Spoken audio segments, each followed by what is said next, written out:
Hayat kita ini, hidup kita ini hayat Allah, bukan punya kita. Mendengar kita ini dengan sama Allah, melihat kita dengan basar Allah, ya kan? Kita nggak punya apa-apa. Nah, inilah yang kita sebut istilahnya pinjaman. Dipinjamin sama Allah. Ya, dipinjamin penglihatan, dipinjamin pendengaran. Yang namanya barang pinjaman, Pak, jangan diakui milik.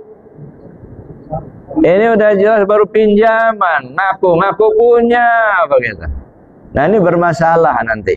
Nah, oleh karena itu, zikir la ilaha illallah membersihkan itu. Baik dari syirik jali maupun syirik khafi, syirik yang tersembunyi tadi. Wa aidan anna hadhil kalimat tujarridul qulub an hujubil alaiqil unsuriyah wa tuzakkan nufus anir razail wa sifatil hayawaniyah. Zikir kalimah la ilaha illallah ini juga itu membersihkan hati dari dinding penutup yang unsuriyah, dari sifat unsuriyah. Unsuriyah itu apa? Unsur-unsur yang ada di kita kan air, api, angin, tanah. Ini unsuriyah. Anasir tubuh kita.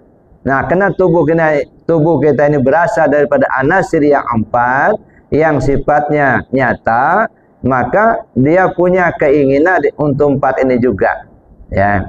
Ada nafsu kita, ada nafsu kebinatangan. Nah, ya. Jadi oleh karena itu zikir la ilaha illallah itu membersihkan, membuka tutupan hijab ya, yang ditutupi oleh anasir-anasir yang 4 ini tadi. Begitu juga membersihkan hati kita ini atau sifat-sifat dari sifat kebinatangan. Jadi kita ini Bapak Ibu, semua manusia itu ada namanya tabiat. Ya, ada tabiat yang disebut dengan tabiat kebinatangan, ada pada kita. Semua orang.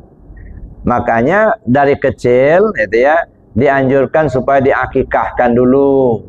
Ya, lahirnya menyembelih binatang, kambing untuk akikah, kalau laki 2 ekor, kalau perempuan 1 ekor gitu ya. Lahirnya kita menyembelih binatang, Pak. Hakikatnya memotong sifat kebinatangan yang ada pada diri seorang bayi tadi. Nah, jadi kalau ada yang pemaling-pemaling itu ya, khawatirnya nggak diakikah, Pak. Ya. Nah, jadi sifat kebinatangannya itu masih kuat. Apa sifat kebinatangan itu, Pak? Ya, binatang itu nggak tahu dia mana singkong yang ditanam, mana rumput yang tumbuh di hutan. Sama aja, yang penting perut kenyang. Itu binatang itu. Dia nggak peduli apakah singkong yang ditanam orang di pagar ataupun rumput yang tumbuh di hutan rimba, nggak peduli. Yang penting perutnya kenyang. Artinya nggak ada aturan. Nah, kalau manusia hidup ini nggak ada aturan, nah itu binatang itulah. Ya, barang orang, barang kita, gitu. Ya, barang tetangga, barang kita juga diambil, dimaling, gitu ya. Nah, itu sifat kebinatangan. Nah, lalu kemudian binatang itu, Pak, nggak pernah berpikir untuk urusan besok. Yang penting perut kenyang sekarang. Nah, kalau ada manusia yang berpikirnya hanya untuk dunia, nggak berpikir untuk akhirat, nah itu sifat kebinatangan nih, pakai.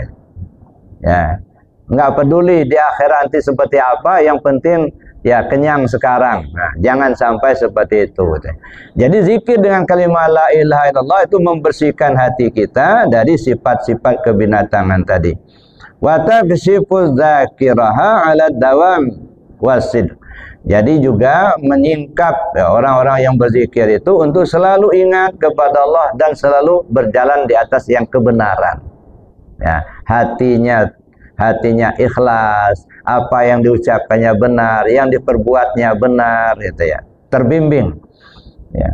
Wal ikhlas, dan begitu juga hatinya ikhlas, ya, untuk apa namanya mengamalkan sesuatu dan mendapatkan ilmu laduniyah, ilmu laduni.